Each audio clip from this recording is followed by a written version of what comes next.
Hello, beloved. I'm James Henry, and we are working our way through and doing Lectio Divina with the first letter of John. We do it once a week, and in the month of July, we will do one verse at a time in 1 John chapter 3. So today we're just looking at verse 1. We'll listen to it together. And by listen to it together, I'll read it aloud to you and listen with you.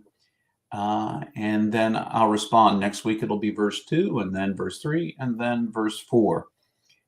We have done Lectio Divina with several verses, and now we're going to try and see what we might hear if we just listen to one verse at a time. Is there something that we can glean that Spirit may be speaking to us? Just to say a word about sacred reading or Lectio Divina, we listen to a scripture with the anticipation, with the belief that Spirit can speak to us today, speak to us in ways that we need to hear.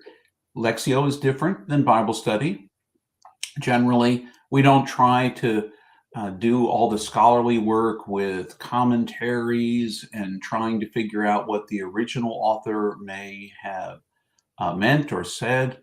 We listen for the word or phrase that seems to ring true in us. We ask the questions of it, and what does it mean for us? What might Spirit be speaking into our lives right now, right this moment? What did we need to hear today? So I will read it aloud to you and me. I will pause, at which point you can just stop the video if you want to and reflect on your own. You can read it again to yourself in a different version. I encourage you to read it out loud because then you engage your whole body. It's not just your mind space, which we often do these days, but read it aloud to yourself, the vibrations of your vocal cord, the inhaling, breathing, and exhaling of your lungs, and then the reverberation both in your head as you are reading and the reverberation in your ears as you hear the words may allow Spirit to speak to you.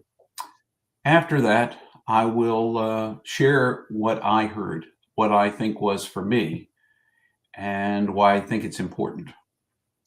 So, without further ado, get yourself in a posture of receiving, whatever that looks like for you, and if you're in a safe place to do so, close your eyes, perhaps just listen. You can watch me on the video if you want, but you can just listen for the words and see where the words ring true for you. So listen for a word from Spirit today.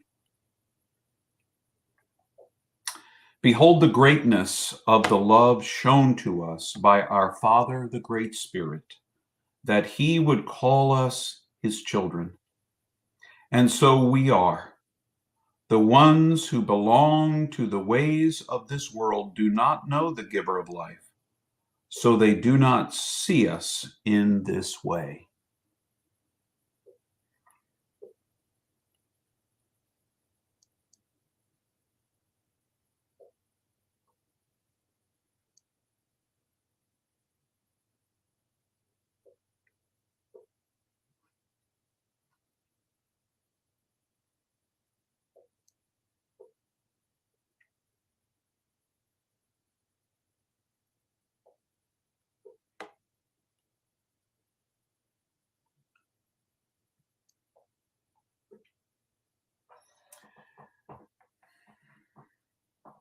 Knowing and seeing.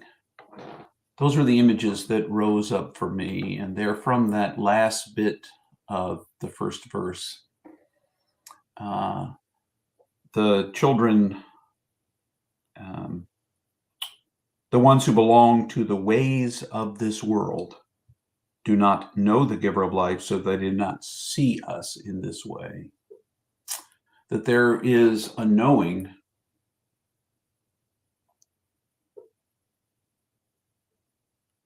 the one who gave us life, a way of knowing the one who gave origin to all that is, to knowing the Creator, the Great Spirit, the one that we traditionally in the Christian faith would call Father, Son, and Holy Spirit, the three in one, the one in three. Knowing that gives you there's some ability perhaps to see. Knowing God is a way of changing the way we perceive, and those who do not know the giver of life do not perceive in that same way, do not see us the same way.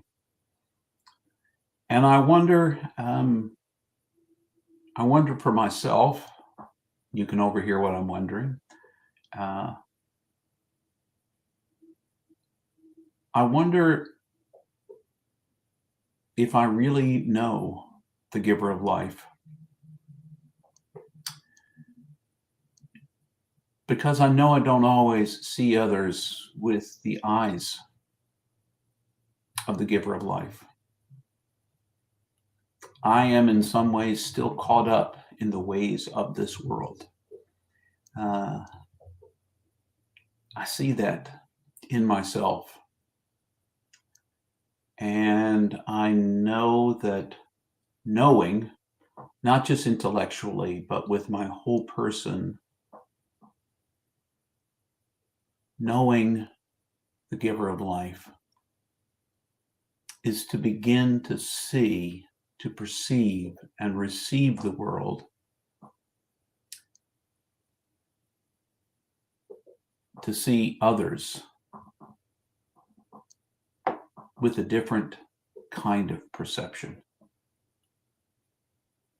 I'm going to explore that a bit, spend a little time with that myself, perhaps pray that God would give me a deeper knowing than just in my head, a deep knowing in my heart. And that's what I gleaned from today's Lectio Divina, sacred reading from 1 John 1. Join me again, if you wish, next week for 1 John chapter 3, verse 2. Otherwise, remember, you are infinitely precious and unconditionally loved for the gift you already are. And may you have a peace-filled day and week whenever you are watching.